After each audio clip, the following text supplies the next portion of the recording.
probably don't want to spend too much time talking about your last fight, but let's go back to it. I mean, obviously a frustrating night for you. What kind of lessons do you take out of that? Look, it's no lesson that I haven't learned previously. Like my debut fight, I got kicked in the head and I got knocked out cold. I was like out for like a minute. The only thing frustrating about my last loss was I wasn't out. I feel like the ref didn't give me a chance to fight back. Like he kind of just stepped in and I saw his legs coming for me and I was like, well, thanks bro. But that was the only frustrating part. You never know, like I could have been done, but he didn't give me that opportunity to prove that I wasn't done. So yeah, that's one thing that I guess I did learn is refs still kind of feel like we're made of glass because we have vaginas and boobs. Which is kind of frustrating. It's like in this sport we are actually treated like the most equal out of all the like professional sports. We get paid the same, we get the same opportunities, yet we're still looked at differently inside the cage by refs and judges and things like that. So it's kind of shitty in that part, but you know, it's only young. We're only young in the UFC, so hopefully that changes. You think that's like a conscious thing, or do you think it's almost like subconscious that, you know, they don't even really mean to err on that way, but that's what they do? Yeah, for sure. Because some of the some stoppages I've seen in the previous, like the latest UFCs, like if that was a girl, for sure it would have got stopped earlier, and they just let them take like almost like unneeded damage, which is kind of frustrating, but it is what it is. There's nothing you can do about it. You know, I think maybe being more vocal about it will kind of make them aware of it, maybe, so they kind of do check themselves and not step in prematurely. But yeah, other than that, like I was happy with my performance with my fight. Like the first round was perfect. I was thrown off a little bit by her unwillingness to kind of engage. I thought she was just gonna come move forward like she always does, but she kind of played a different game, and I was like, oh, this is what I was expecting. The crazy kicks and things like that in the first round, I was just like, what the fuck, what are you fucking doing?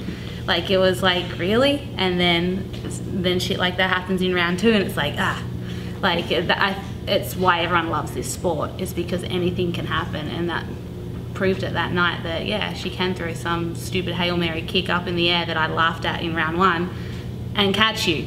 So that's yeah. That's funny. Where do you stand? I mean, taking male and female out of the equation, just as a fighter, where do you stand on like fighter safety as a referee's concerned? Because I think some people are like, well, they're protecting me long term, but other fighters are saying, you know, each win or loss can cost me a lot of money. Let me go as long as I can. Absolutely. Like we're choosing to be fighters. This is what we love to do. So let us fight.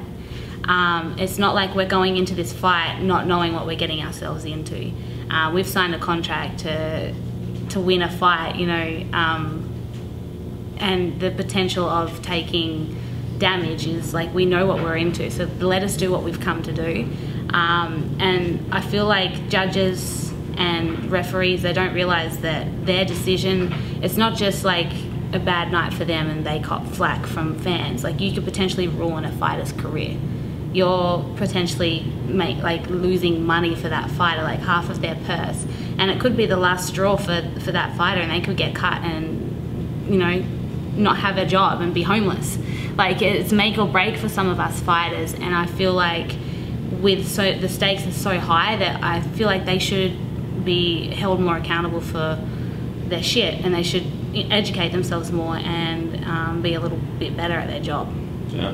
What's it like for you? I know every fighter makes sacrifices, of course, but you being a mom as well. What's it like for you, you know, after you have a frustrating night like that, to go home and, you know, is it great to be around family again and recharging, or is it even more frustrating because you know all the sacrifice you make and then don't get the result that you want? For sure, it was heartbreaking. You know, I spent 8 weeks of my life over in the US, away from my family, away from my kids. I sacrificed a lot, and I sacrificed a lot of money as well to come over here and do what I have to do in order to step into that cage. So yeah, it sucks. It sucks to lose. But it's also nice to go home to a loving family, my kids that I love and adore. So yeah, it's shitty. I feel like it kind of hurts a little bit more because I sacrificed so much for what I want to do. But yeah, losing sucks either way, regardless whether you're rich, poor, have kids or not. Like, we're fighters and we're competitive and we want to be the best in the world and we want to win. So yeah, losing sucks regardless. Well, so the UFC giving you a big opportunity here. I mean, a respected opponent. How did this fight come about? And I mean, obviously you guys have a history. Were you campaigning for this at all? No idea. Like, I was kind of like, oh, cool. It was completely random to me. I put my hand up to fight on the last Australian card, and I kind of got shoved off that card because of the China card that got cancelled. They kind of had to squeeze bouts onto that. So I've just been kind of just waiting, like, hey, can I fight? Hey, can I fight? And they came to me with Tecia, so I was like, hell yeah, like I've wanted a rematch ever since our first fight in the Ultimate Fighter.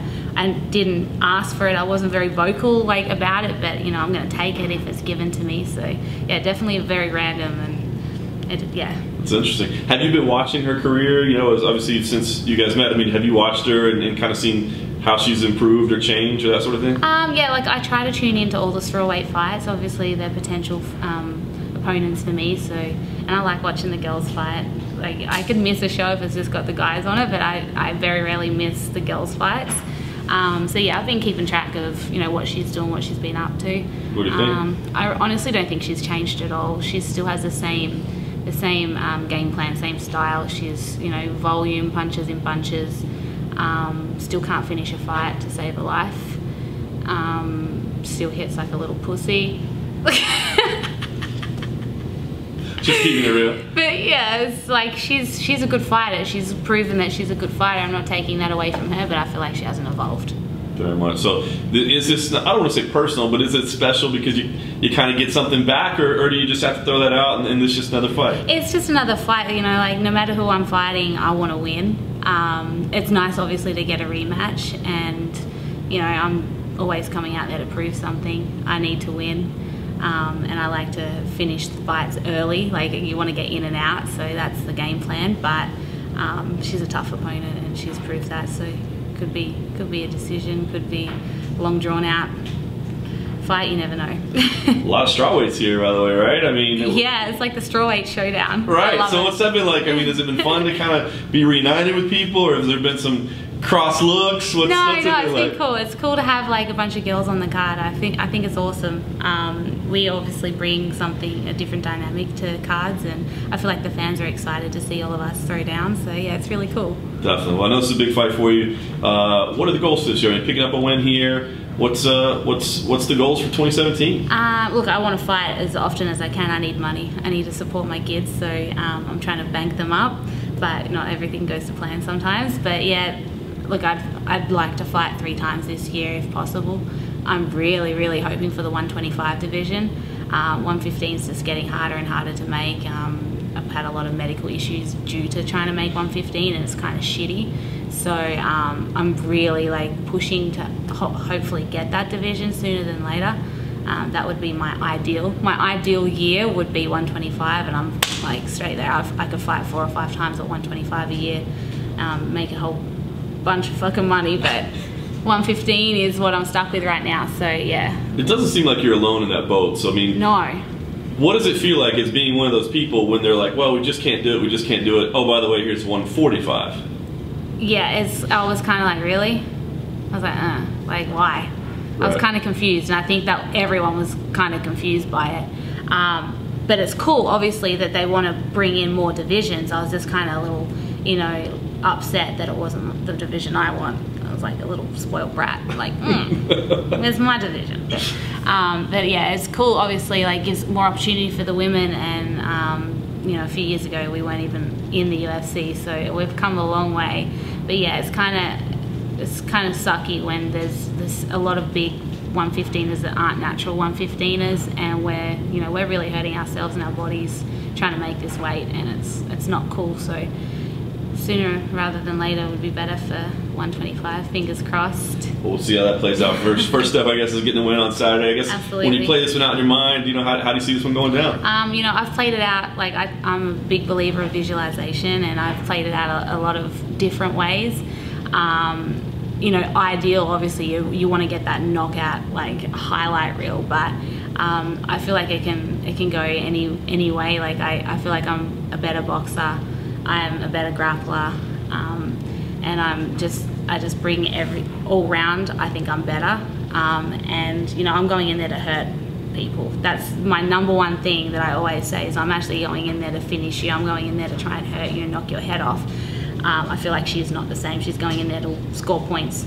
She's going in there to win via decision.